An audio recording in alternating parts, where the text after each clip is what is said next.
I never thought I'd see flashing blue lights outside my backyard pool, especially not because of pool access. Yet there I was, standing in my swimsuit, a towel over my shoulder, watching two police officers walk up my driveway because my new neighbor, Karen, had decided I was violating community rules. The irony. I built the pool myself, on my property, years before the HOA even existed. It all started 2 summers ago, right after I moved back to the neighborhood I grew up in. My parents had passed away and left me their old house, a cozy brick home on the corner lot with a big backyard and the pool I'd built with my dad when I was 17. That pool was our project, our pride, and our escape during hard times. Every tile and light was a memory. But when I came back, the neighborhood wasn't what it used to be. Somewhere along the way, a homeowners association had formed, with all its ridiculous power trips and mandatory improvements. And leading it all was Karen Simmons, the self-proclaimed president of the HOA, who treated the neighborhood like her personal kingdom. Karen had a reputation. People whispered about her in hushed tones at the mailbox. She issued citations for unsightly lawn decorations and noise violations if your kids laughed too loudly during a barbecue. She lived 3 houses down, in a massive white house that looked like it was trying too hard to be elegant. The first time I met her, she came over uninvited while I was unpacking. "Hello, you must be the new resident," she chirped, holding a clipboard. "We have some HOA guidelines you'll need to review. I noticed your fence is 2 inches higher than regulation height, and, oh, is that a private pool? Because all community pools must be accessible to HOA members." I laughed. I thought she was joking. "This isn't a community pool, Karen. It's my dad's old pool. Built decades ago. It's private." Her smile thinned. "Well, we'll see about that." I should have known that was the beginning of war. Over the next few weeks, she started snooping, walking by my house, taking pictures, even trying to peek over my fence. I caught her once, phone in hand, pretending to check the property line. I told her to stay off my land, and she left with a fake laugh, muttering about uncooperative homeowners. Then came the day that turned everything into chaos.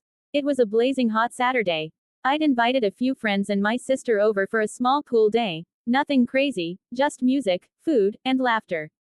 But around noon, I heard shouting from the side gate. Karen. She was standing outside the fence, red-faced, clutching her phone. Behind her were 2 teenage boys. Her kids, I guessed. "My sons are community members," she snapped. "They deserve access to the pool just like anyone else." I sighed, trying to stay calm. "Karen, this isn't the HOA's pool. It's mine. You don't get access." Her eyes narrowed. "We'll see about that." 10 minutes later, I heard sirens. 2 officers walked up, clearly uncomfortable. "Ma'am, we got a call about a public disturbance and trespassing." I almost laughed. "From her, I assume." Karen crossed her arms. "Yes. This man is denying access to community property. He's aggressive and uncooperative." The officers looked at me, then at her. I calmly handed them the original property deed, which I kept in a safe box. It clearly showed the pool and backyard were private land, predating the HOA by over a decade. The younger officer raised an eyebrow. "Ma'am, this isn't community property. It's privately owned. You're trespassing." Karen's jaw dropped. "That's impossible. The HOA rules say." "The law says otherwise," the officer interrupted. "And unless you want to be cited for harassment, I suggest you leave." She stormed off, muttering something about lawsuits and calls to the board. I thought that was the end of it. But it wasn't. The next morning, I found a bright orange paper taped to my door. HOA violation notice, unauthorized pool structure. That was the final straw. I spent the next few weeks quietly gathering documents, land titles, permits, and the HOA's original charter. What I discovered made my blood boil. Karen had falsified signatures to claim majority approval for HOA rules, including one that mentioned shared amenities. She had no legal basis for half of her enforcements. So I called a meeting. I invited every homeowner in the neighborhood to my yard one Saturday afternoon. Karen showed up, arms crossed, with her clipboard as always. I stood by the pool with a small stack of folders. "Everyone, this is your neighborhood, not hers. The HOA bylaws were filed under fraudulent circumstances. These signatures," I held up copies, "belong to people who moved years ago. The so-called shared amenities clause was never approved. Which means every rule tied to it is invalid." Gasps rippled through the crowd. People started whispering. Karen's face went pale. That's not true. You can't prove. Oh, but I can, I interrupted. I already sent these documents to the county clerk and our local legal office. As of next week, this HOA is under investigation for fraud. For once, Karen had no words.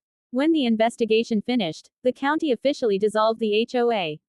Turns out, Karen had been using HOA funds to pay for her private landscaping and vacations. She faced charges for misappropriation of community funds and document fraud. As for me, I rebuilt the pool deck that summer. The neighborhood slowly transformed. Without Karen's constant control, people started helping each other again. Kids laughing, neighbors grilling together, no one measuring lawn heights or paint shades. A few months later, the same officers who came that first day stopped by. One of them smiled. Glad to see you still have your pool, sir. I grinned. Yeah, it's more than a pool, though. It's a reminder that peace only lasts if you're willing to stand up for it. The sun shimmered on the water as laughter echoed from nearby yards. The same pool that once started a neighborhood war had become the heart of a community again. And every time I hear the splash of water, I can't help but think of my dad, and smile. Because sometimes, the best revenge isn't anger or lawsuits, it's rebuilding something stronger than before.